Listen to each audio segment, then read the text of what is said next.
બહુ સુંદર કામ થઈ રહ્યું છે અને અહીંયા જેટલા પણ કલાકારો છે મોટા ભાગે બધા આપણા સમાજના કલાકારો અહીંયા ઉપસ્થિત છે.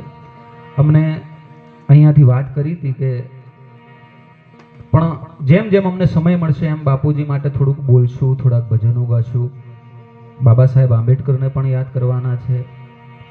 જે આપની મોજ હશે, તમામ ફરમાઈશો જ્યાં સુધી અમને આવડતી હશે ત્યાં સુધી પૂરી કરવાની અમારી પૂરી તૈયારી રહેશે.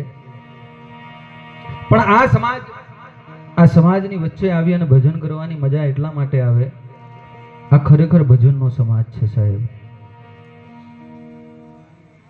અને એક સંતને જે પોતાના ગર્ભની અંદર સમાવી શકે, જેના ગર્ભની અંદર એ તાકાત છે કે એ દાદા રૈદાસને હમાવી શકે, જેના ગર્ભની અંદર એ તાકાત છે જે દાસી જીવણને હમાવી શકે, જેના ગર્ભની અંદર બી.આર. આંબેડકર જેવા પાત્રને સમાવવાની તાકાત હોય, આજ એ સમાજ તમારી નજર સમક્ષ ઉપસ્થિત છે.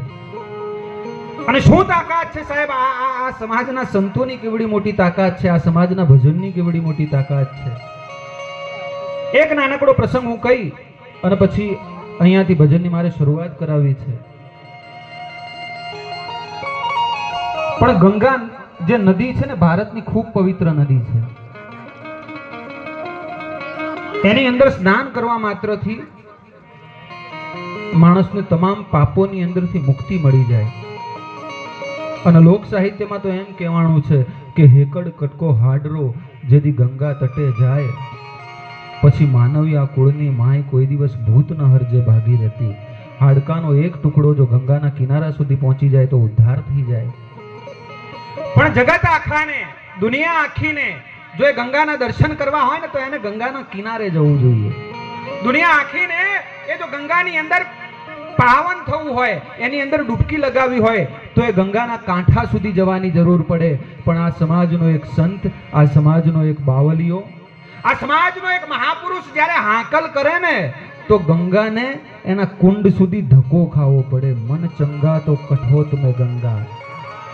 આ એ દાદા રૈદાસનો સમાજ છે. અને બાપુજીની પાછળ એક પ્રેમથી ભજન કરવું છે. એક નાનકડી ઓળખાણ અહીંયા ઉપસ્થિત તમામ કલાકાર મિત્રોની હું આપી દઉં. મારી પાછળ જે બેઠા છે, લીંચથી આપણી વચ્ચે આવ્યા છે અને વાલ્મીકી સમાજનું ઘરેણું છે ભાઈ શ્રી ગોવિંદભાઈ સુરદાસ. અને ખાસ હું તમને એક નાનકડી અહીંયાથી વિનંતી કરી લઉં.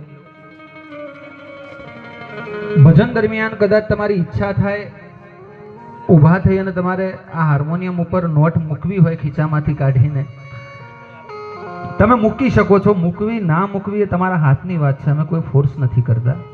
પણ એક વિનંતી અમે ચોક્કસ કરીએ છીએ કે જ્યાંથી ભજન ચાલુ થાય ત્યાંથી પતે નહીં ત્યાં સુધી શાંતિથી સાંભળજો.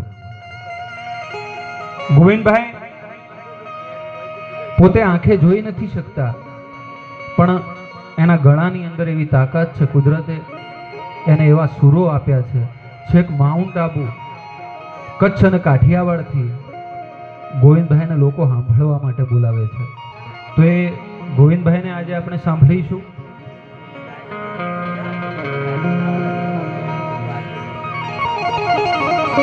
ત્યારબાદ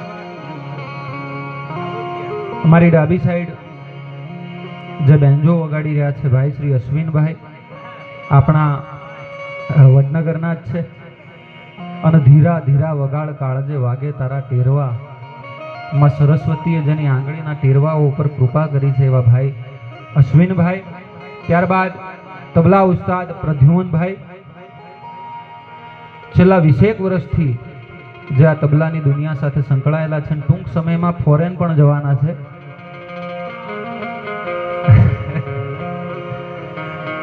એવા ભાઈ શ્રી પ્રદ્યુમનભાઈનો આપણે લાભ લઈશું. મારી ઓળખાણ આપું, પ્રતિક ચૌહાણ મારું નામ છે, શિપોરથી આપની વચ્ચે આવ્યો છું. અમારા અવાજને તમારા સુધી જે શણગારીને પહોંચાડી રહ્યું છે એવું આ જયવીર સાઉન્ડ, બીજા ગળો ઉપર સંગત કરી રહ્યા છે ભાઈ શ્રી અંકિતભાઈ.